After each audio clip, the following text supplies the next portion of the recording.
ಅಧ್ಯಕ್ಷರು ಸನ್ಮಾನ್ಯ ಮಲ್ಲಿಕಾರ್ಜುನ್ ಖರ್ಗೆಜಿಯವರು ಈ ವಿಷಯ ಎಲ್ಲ ಒಟ್ಟಿಗೆ ಸೇರಿ ಅಮಿಕಬಲ್ ಆಗಿ ಸೆಟಲ್ಮೆಂಟ್ ಮಾಡ್ಕೊಳ್ಳಿ, ಯಾರಿಗೂ ಅನ್ಯಾಯ ಆಗೋದು ಬೇಡ ಅನ್ನೋ ಮಾತನ್ನು ಹೇಳಿದ್ದಾರೆ. ನಾನು ಕೂಡ ಹೇಳ್ತೀನಿ ಅಂಥೇಳಿ ಹೇಳಿದ್ದಾರೆ. ಅವ್ರದ್ರಲ್ಲಿ ಏನೂ ಅಭ್ಯಂತರ ಇಲ್ಲ. ಎಲ್ಲರೂ ಒಟ್ಟಿಗೆ ಇರಬೇಕು, ಸಮವಾಗಿ ಹಂಚ್ಕೊಳ್ಬೇಕು, ಅಮಿಕಬಲ್ಲಾಗಿ ಸೆಟಲ್ಮೆಂಟು ಮಾಡ್ಕೋಬೇಕು ಅನ್ನೋ ಮಾತನ್ನು ಹೇಳಿದ್ದಾರೆ. ಅದಕ್ಕೆ ನಾವು ಕೂಡ ಸಮ್ಮತಿ ಕೊಟ್ಟಿದ್ದೀವಿ. ಮಾನ್ಯ ಮುಖ್ಯಮಂತ್ರಿಗಳಿಗೆ ಈ ವಿಷಯವನ್ನು ತಿಳಿಸ್ತೀವಿ ಮತ್ತು ನಮ್ಮ ಪರಮೇಶ್ವರು ಮಹದೇವಪ್ಪ ಆಗಲಿ ಅವ್ರಿಗೂ ಕೂಡ ಗಮನಕ್ಕೆ ತರ್ತೀವಿ. ನಾವು ಇಂಪಲ್ ಸೆಟಲ್ಮೆಂಟ್ ಮಾಡ್ಕೊಳ್ಳೋಕ್ಕೆ ತಯಾರಿದ್ದೀವಿ. 101 ಜಾತಿಯಲ್ಲಿ ಯಾವುದಕ್ಕೂ ಅನ್ಯಾಯ ಆಗಬಾರ್ದು ಅನ್ನೋ ವಾದದಲ್ಲೇ ನಾನು ಮೊದಲಿಂದಿದ್ದೀನಿ. ನಾವೆಲ್ಲ ಅದರಲ್ಲೇ ಇದ್ದೀವಿ.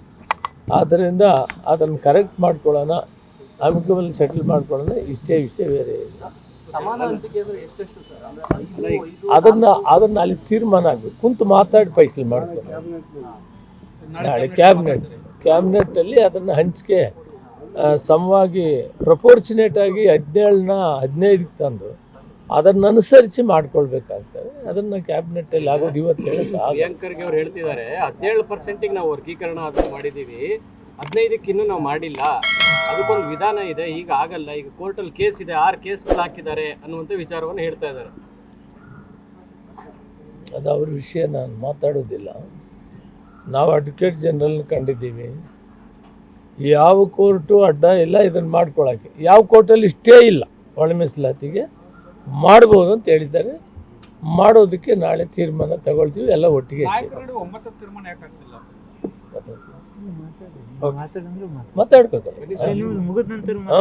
ಎಸ್ ಮಾತಾಡಿ. ಲೇಟೆಸ್ಟ್ ಹಾಗೂ ಇಂಟ್ರೆಸ್ಟಿಂಗ್ ಸುದ್ದಿಗಳಿಗಾಗಿ ಬಾಸ್ ಟಿವಿ ಕನ್ನಡ ಚಾನೆಲ್ನ ಸಬ್ಸ್ಕ್ರೈಬ್ ಮಾಡಿ. ಹಾಗೆಯೇ ಬೆಲ್ ಐಕಾನ್ ಪ್ರೆಸ್ ಮಾಡಿ.